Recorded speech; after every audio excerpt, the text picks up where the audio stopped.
Wait wait wait, গতকাল রাত থেকে দেখছি একটাই সবচেয়ে চর্চিত বিষয়, যেটা হচ্ছে অরিজিৎ সিং নাকি গান ছেড়ে দিয়েছে। মানে অরিজিৎ সিং আর কোনোদিন সিনেমার গানে গান গাইবে না, পরিষ্কার কথা।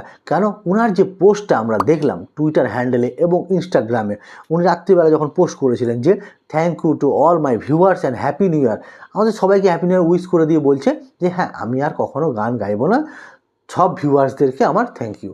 হ্যাঁ, এবং এটাও সঙ্গে বলেছি যে আমি শুধুমাত্র প্লেব্যাক সিঙ্গিং করব না, বলেনি যে আমি কখনো গান গাইবো না। যে হ্যাঁ, এই জিনিসটা শুনে ভালো লাগলো যে অরিজিৎ সিং কিন্তু গান গাইবে। এটা প্রত্যেকটা ভিউয়ার্সের কাছে একটা খুবই খুশির খবর। আমরা কেন পজিটিভ দিকটা না মেনে নিয়ে চলছি নেগেটিভ দিকে, যে অরিজিৎ সিং গান গাইবে না। হঠাৎ করে মহেন্দ্র সিং ধোনি রিটায়ারমেন্ট ঘোষণা করলো, বিরাট কোহলি রিটায়ারমেন্ট ঘোষণা করলো।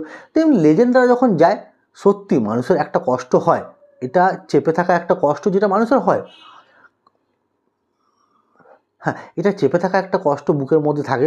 কেননা আমরা অরিজিৎ সিংয়ের যা গান শুনে এত বছর ধরে শয়ে শয়ে গান শুনেছি আমরা অরিজিৎ সিংয়ের, তো প্রত্যেকটা গান এতটা টাচি, এতটা ক্লাসি, যেগুলো মনের গভীর কোণে কোথাও না কোথাও গেঁথে থাকে। তো হ্যাঁ, এই জায়গা থেকে আমরা বলতে পারি যে অরিজিৎ সিংকে আমরা সত্যি মিস করব। তো ভিউয়ার্স, তোমরা কিন্তু মিস করলে কমেন্টে জানাবে। তো হ্যাঁ, টপিকটা যেটা হচ্ছে যে অরিজিৎ সিং প্লেব্যাক সিঙ্গিং ছেড়ে দিচ্ছে, মুভিতে গান গাইবে না, কিন্তু কনসার্ট করবেন, উনি নিজের থেকে কম্পোজ করবেন, হয়তো কোনো মিউজিক অ্যালবাম করবেন, নিজস্ব মিউজিক বানাবে।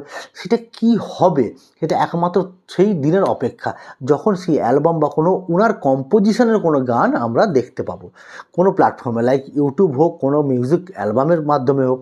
তো সেই জন্য আমাদেরকে ওয়েট করতে হবে। তো টিল দেন আমাদের ওয়েট করা ছাড়া আর কোনো অপশান নেই। তো হ্যাঁ, যারা ক্রিটিসাইজ করছেন যে হ্যাঁ অনেক নাকি নতুন সিঙ্গার এসছে, অনেক রকম ভিডিওতে পোস্ট আসছে যে অনেক নতুন সিঙ্গার এসছে, ওনাদেরকে নাকি উনি জায়গা ছেড়ে দিচ্ছেন। এখানে জায়গা ছাড়ার কোনো ব্যাপার নেই, যেটা আমার পয়েন্ট অফ ভিউতে মনে হয় যে হ্যাঁ, এটা কোনো জায়গা ছাড়ার ব্যাপার নয়।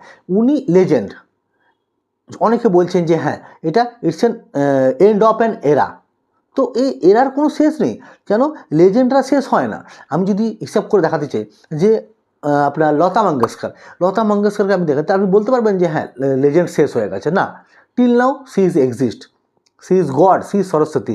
তো সেই জায়গা থেকে আমরা যদি দেখতে চাই যে লেজেন্ডরা কখনো শেষ হয় না, তো সেই জন্য উনি অলওয়েজ আমাদের কাছে একদম যেমন ছিল তেমন আছে, তেমন থাকবে। তো শুধু সময়ের অপেক্ষা, আমরা নতুন কিছুর জন্য এক্সপেক্ট করছি এবং দেখবো সেটা।